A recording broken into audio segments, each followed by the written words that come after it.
இன்றைய நாளிலும் ஆண்டவராகிய இயேசு கிறிஸ்து நம்மோடு கூட இடைபடும்படியாக ஏன் நான் தேவனுடைய வார்த்தைக்கு கீழ்ப்படிய வேண்டும், ஏன் தேவனுக்கு நான் கீழ்ப்படிய வேண்டும் என்று சொல்லி மூன்றாவதாக அல்லது இன்றைய நாளிலே முதலாவது காரியம், இதனுடைய தொடர்ச்சி மூன்றாவது காரியமாக நாம் பார்க்கும் பொழுது எடுத்தவங்க வாசிங்க.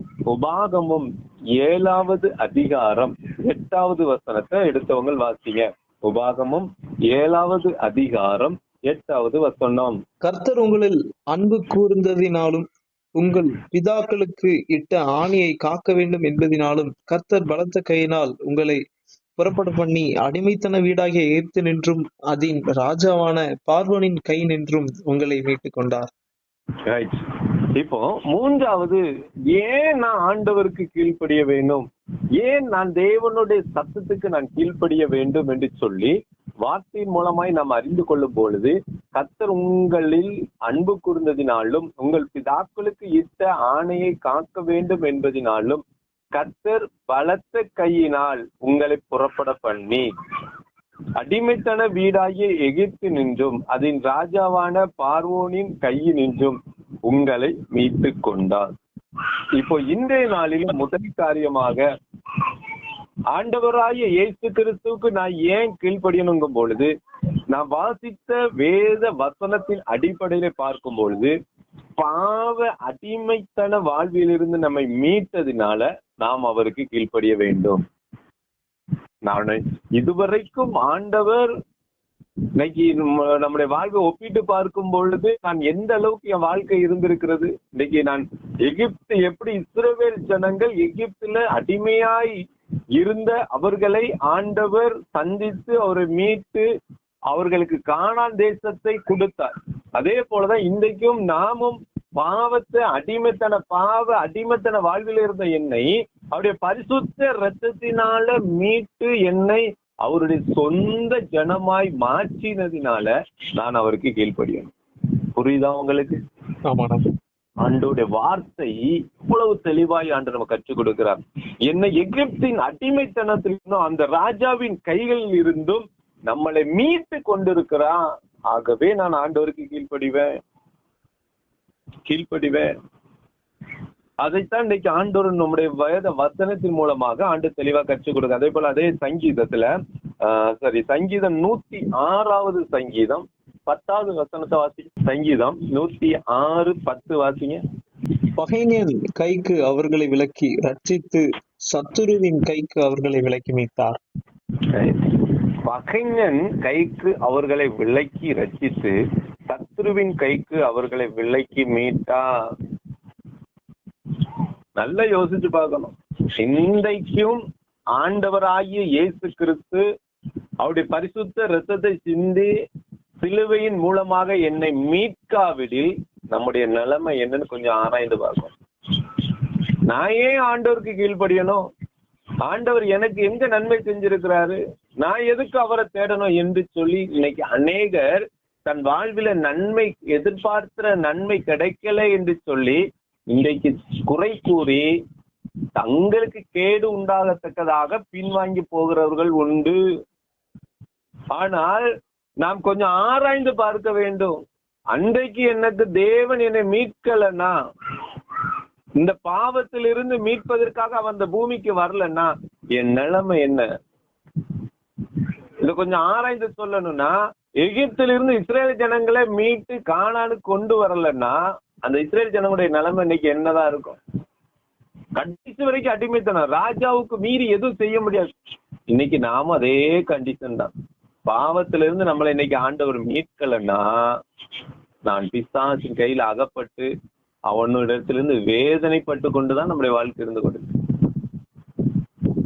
கொடுமையான ஒரு செயல்பாடுகள், கொடுமையான ஒரு தண்டனை,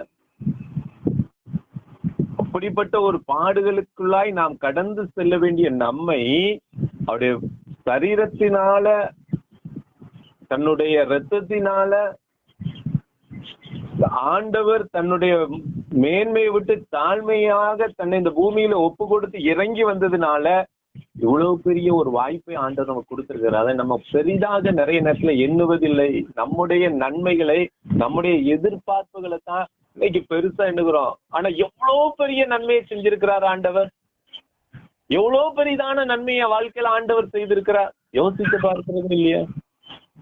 யோசித்து பார்க்கிறதே இல்லை. அதை யோசித்தோமானால் நாம் ஆண்டவரை விட்டு விலகவே மாட்டோம். மனதார கீழ்படும், தைரியமா என் இயேசுவுக்கு மட்டும்தான் கீழ்படுவேன், சந்தேகமே படாம ஆண்டவர் கீழ்படுவேன். இதை நம்ம உணராததுனாலதான் இன்னைக்கும் நாம ஆண்டவர் சமூகத்துல என்ன செஞ்சு கொண்டு இருக்கிறோம்? எங்க ஒருவேளை தரப்போறாரு சந்தேகப்பட்டு கொண்டு இருக்கிறோம். கீழ்ப்படிதல்ல சந்தேகம் இருக்கிறது.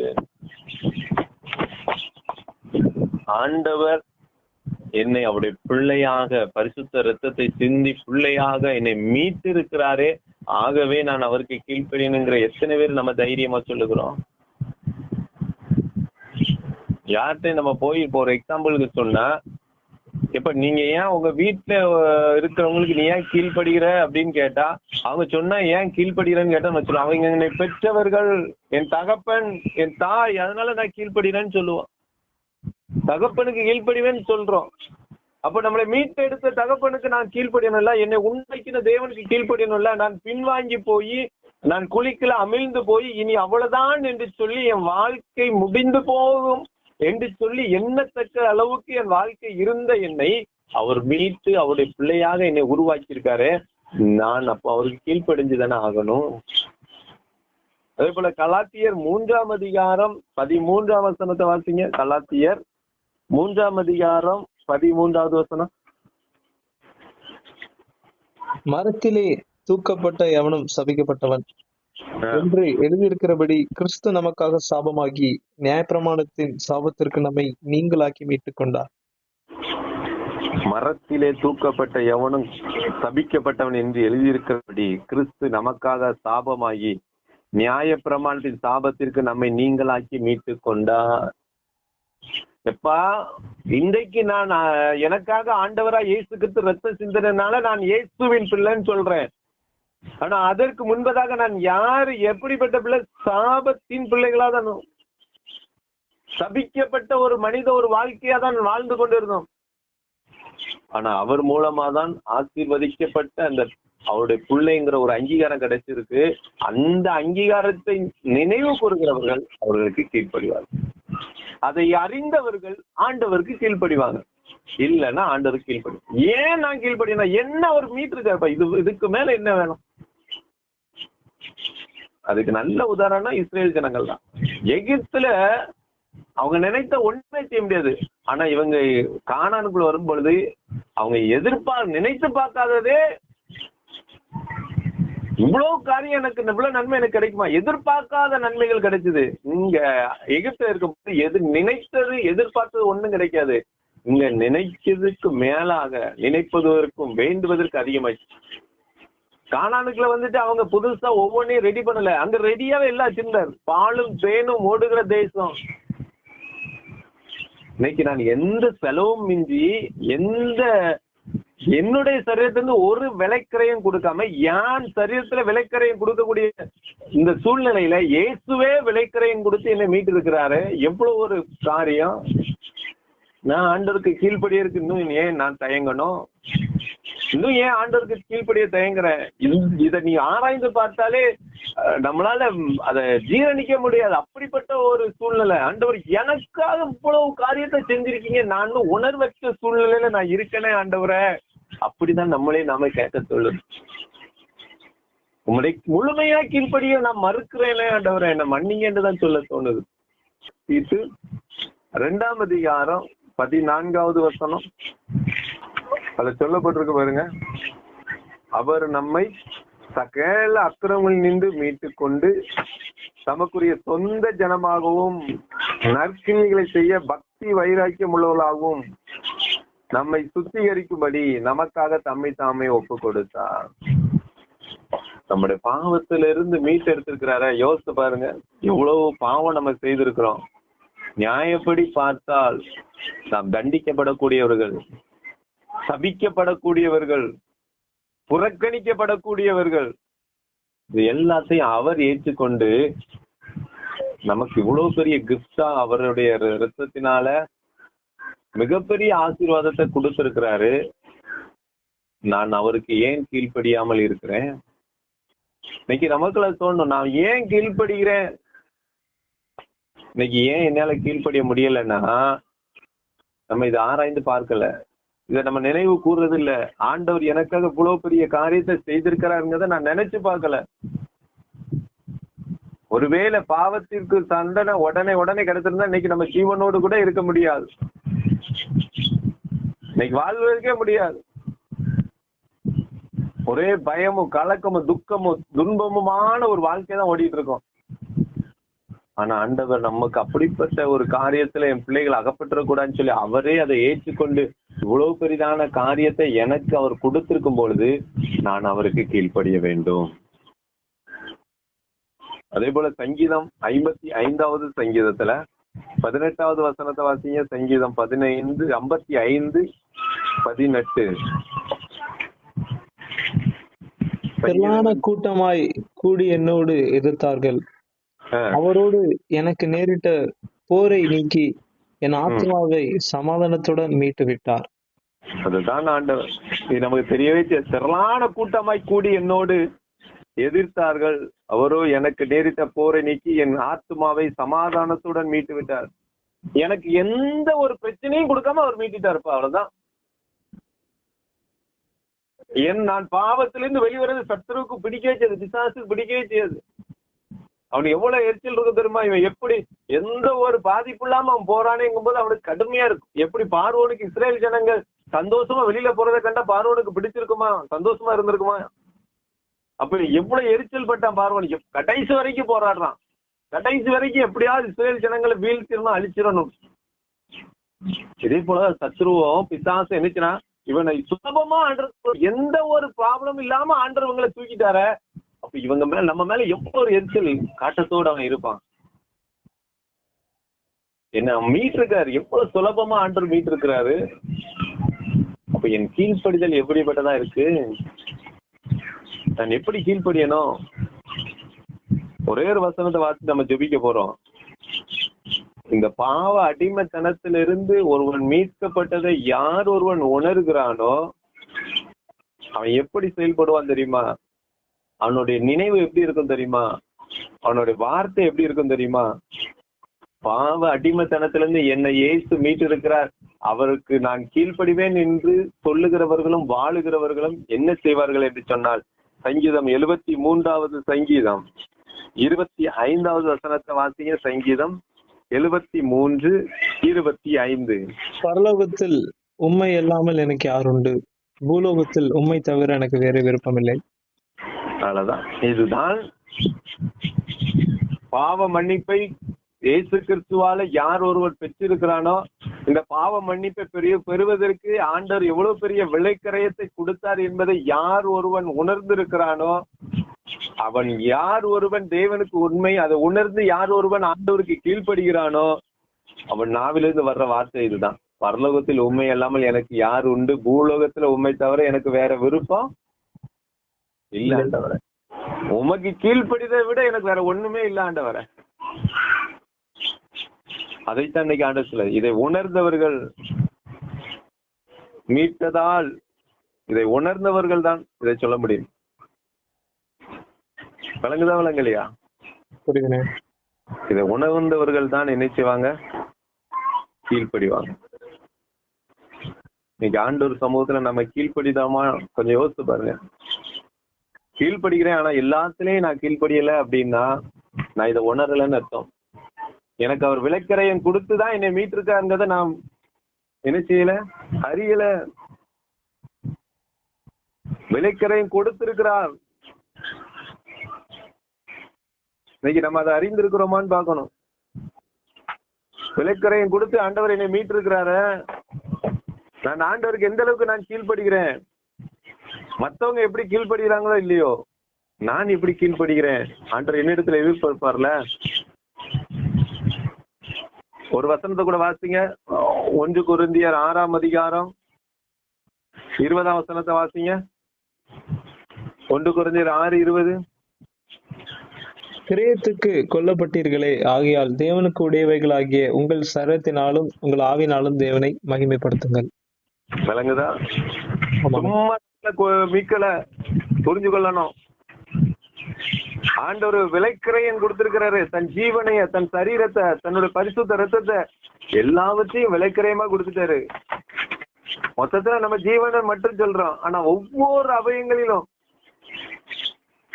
அவயங்களிலும் விலைக்கிரயமாய் கொடுத்தார். என்ன எதிர்பார்ப்பு? நம்மளை வைத்து அவருக்கு ஒரு நன்மையும் இல்லை. ஆனா நம்ம மேல் வச்ச அன்புதான் விலைக்கிரயம் கொடுப்பதற்கு காரணமாய் அமைந்து. அந்த அன்பை நீ நான் அறிந்தாய், ஆனால் நீ கீழ்ப்படிவோம். புரியுதா? புரியலையா? புரியுதுண்ணே. இந்த அன்பை நான் அறிஞ்சிருக்கிறேனான்னு பார்க்கும். இந்த அன்பை உணர்ந்தவர்கள் கண்டிப்பா கீழ்ப்படிவாங்க ஆண்டவர். இன்னைக்கு அந்த அன்பை நான் அறிஞ்சிருக்கிறேனான்னு கொஞ்சம் நம்ம யோசித்து பாருங்க. நான் ஆண்டவருக்கு எல்லா விதத்திலும் நான் கீழ்ப்படுகிறேன்னா கொஞ்சம் யோசித்து பார்க்கணும். என்னை விலைக்கிரயம் கொடுத்து அவர் வீட்டு இருக்கிறாரு. இதுக்கு மேல நான் என்ன சொல்ல? விலைக்கிரயம்ல என் தேவன் எனக்கு இவ்வளவு பெரிய காரியத்தை எனக்கு செய்யணும்னா நான் என்ன அளவுக்கு நான் தகுதியா இருக்கிறேன்?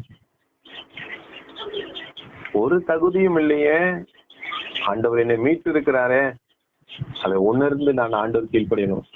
நம் இந்த நாளிலும் ஆண்டவர் நம்மோடு கூட பேசின முக்கியமான ஒரு சத்தியம், நான் ஏன் ஆண்டவர் கீழ்ப்படினுங்கும் போது என்னை பாவ அடிமைத்தன வாழ்விலிருந்து என்னை மீட்டார். அது சாதாரணமா மீட்கல, விலைக்கிரயம் கொடுத்து என்னை மீட்டு இருக்கிறார். இந்த அன்பை எந்த ஒரு மனிதன் உணர்கிறானோ அவன் தான் கர்த்தருக்கு முழுமையா கீழ்ப்படிவான். அவன் நடக்கையும் அவன் செயலும் எப்படி இருக்கும் பொழுது பூமியிலையும் இயேசு, பரலோகத்திலையும் இயேசு. ஒரே காரியம்தான், பூமியிலையும் இயேசு, பரலோகத்திலையும் இயேசு. ஏன்னா என்னை மீட்டு இருக்கிறார். நான் மீட்கப்படலைன்னா என் நிலைமை என்ன என்பதை அவன் அறிந்து பார்த்துருக்கான். அதை நான் உணர்ந்ததுனால நம்ம கீழ்ப்படிய முடியும். உணராததுனால ஆண்டவர் சமூகத்துல கேள்விதான் கேட்போம். ஆகவே இந்த நாளிலும் ஆண்டவர் நமக்கு கற்றுக் கொடுத்த வார்த்தையின்படி அவருடைய சத்தத்துக்கு நம்ம கீழ்ப்படிவோம். ஆனால் நம்மளுடைய பிள்ளை என்பதை உறுதிப்படுத்துகிறோம் என்பதில் இந்த சத்தியத்து மூலமாய் ஆண்டவர் கற்றுக் கொடுத்தார். ஆண்டவர் இந்த வார்த்தைகளை ஆசீர்வதிப்பாராக. கிருபை நிறைந்த அன்பு தகப்பனே, இந்த நல்ல நாள் பொழுதுக்காக நன்றி சொல்றோம். விசேஷமா இந்த நாளிலும் நீர் எங்களோடு பேசின வார்த்தைகளுக்காக ஸ்தோத்திரம் ஏசப்பா. ஏன் நான் தேவனுக்கு கீழ்ப்படியணும்? இந்த நாளிலும் ஆண்டவர் மிகப்பெரிய ஒரு சத்தியத்தை கற்றுக் கொடுத்தீங்க. இன்னைக்கு ஏன் நம்மளால கீழ்ப்படிய முடியலைன்னா, நிறைய நேரத்துல தேவன் எனக்கு விலைக்கிரயமாய் கொடுத்த செய்த காரியங்களை நான் உணரல. அந்த அன்பை நான் இன்னைக்கும் வரைக்கும் அதை நினைச்சு பார்க்கல. அதனால என்னால கீழ்ப்படிய முடியல. இந்த விலைக்கிரயத்தை அவர் கொடுக்கலன்னா என் நிலைமை என்னன்னு கொஞ்சம் யோசிச்சு பார்க்கணும். அவருடைய அன்பு நம்ம மேல இல்லைன்னா, இந்த விலைக்கிரயம் கொடுக்கப்பட்டிருக்க, அந்த விலைக்கிரயம் கொடுக்கப்படலைன்னா என் வாழ்க்கை அழிவுதான். சான்ஸே இல்லை, அவ்வளவுதான், முடிஞ்சு போச்சு. No chance. ஆண்டவர் இஸ்ரேல் ஜனங்களை மீட்கல அப்படின்னாலே அவங்க வாழ்க்கை அதோட முடிஞ்சதுன்னு அர்த்தம். அவங்கள ஒடுக்கிட்டே தான் இருக்காங்க. ஆண்டவர் இறக்கம் பெருக பண்ண பற்றி இன்னைக்கும் அதுதான். இன்னைக்கும் நம்ம குறித்த ஆண்டவர் வேலி அடைத்து வைக்கலன்னா இன்னைக்கு என்னைக்கும் நம்ம இல்லாம போயிருக்கோம். நம்ம வச்ச இரக்கம், அவர் நமக்கென்று கொடுத்த விலைக்கிரயம், நம்ம வச்ச அன்பு, இதை உணர்ந்து ஆண்டவர் கீழ்ப்படி, வேற எந்த எதிர்பார்ப்பும் இல்லை. ஆண்டவருக்கு நன்றி மாத்திரம் சொல்லுவோம். ஏசப்பா, நான் என்ன செய்யணும் ஆண்டவரை, உமக்கு கீழ்ப்படி எனக்கு உதவி செய்யுங்க, நான் கீழ்ப்படிவேன்னு சொல்லி தைரியமா சொல்லுவோம். நான் ஆண்டோடைய பிள்ளை, ஆண்டவருக்கு தான் கீழ்ப்படுவேன். எனக்கு பூமியிலையும் சரி பரலோகத்திலையும் சரி ஏசுதான். பரலோகத்துல உமக்குறது யாரு? உண்மை தவிர வேற யாரும் இல்லை. பூமியில உண்மை தவிர எனக்கு விருப்பமே கிடையாது. இதுதான் விலைக்கிரயத்தை, அது மூலமா கொடுக்கப்பட்ட தேவ அன்பை உணர்ந்தவர்களின் வார்த்தை, செயல். இன்னைக்கு நாம எப்படி இருக்கோம்? கொஞ்சம் உணர்ந்து பார்ப்போம், கொஞ்சம் ஆராய்ந்து பார்ப்போம். நான் நினைத்தது உண்டா? இயேசு கிறிஸ்து எனக்கு விலைக்கிரயம் கொடுத்ததை நான் நினைத்தது உண்டா? ஒருவேளை எனக்கு அவர் விலைக்கிரயம் கொடுக்கலன்னா என் நிலைமை என்ன என்பதை நான் யோசித்து பார்த்தது உண்டா? ஆண்டவர் சமூகத்தில் ஒப்பு கொடுப்போம். ஆண்டவரே, நான் உண்மையாண்மை கீழ்ப்படிவேன், தயக்கமின்றி கீழ்ப்படிவேன். இன்னைக்கு தயக்கம் நிறைய இருக்கு. கீழ்ப்படிதல தயக்கம் இருக்குது, சந்தேகம், அதே நேரத்துல தயக்கம் வருது. ஆண்டவருக்கு நான் எப்படி முழுமையா கீழ்ப்படிய? முழுமையா கீழ்ப்படிஞ்சா அப்படி இருக்க வேண்டியிருக்குமோ, இப்படி இருக்க வேண்டியிருக்குமோ? நீ முழுமையா கீழ்ப்படியலன்னா நம்ம வாழ்க்கை எப்படி இருந்திருக்குன்னு கொஞ்சம் யோசிச்சு பாக்க. தயக்கம் இல்லாத கீழ்ப்படிதல், முழுமையான ஒரு கீழ்ப்படிதல். ஆண்டவர் இன்னைக்கு அதை தான் எதிர்பார்க்க. அப்ப அந்த நாளில நீர் எங்களோடு பேசினது காட்சி. நாங்கள் எந்த டிமாண்டும் வைக்காம, தயக்கம் இல்லாம, சந்தேகப்படாம, தைரியமா இயேசுவின் பிள்ளைன்னு சொல்லி எல்லா இடத்துலயும் சொல்லத்தக்கதா எங்களுக்கு உதவி செய்யும். என்னை கேட்ட சத்தின்படி ஒவ்வொரு பிள்ளையும் நடத்துங்க. உடைய அன்பினால ஒவ்வொருவரையும் நடத்த முடியாது. கடையெல்லாம் நீக்கி போடுங்க. ஆசிரியர் இயேசுக்கு சும்மா ஜெபிக்கிறீங்க. நல்ல பிதா. ஆமென்.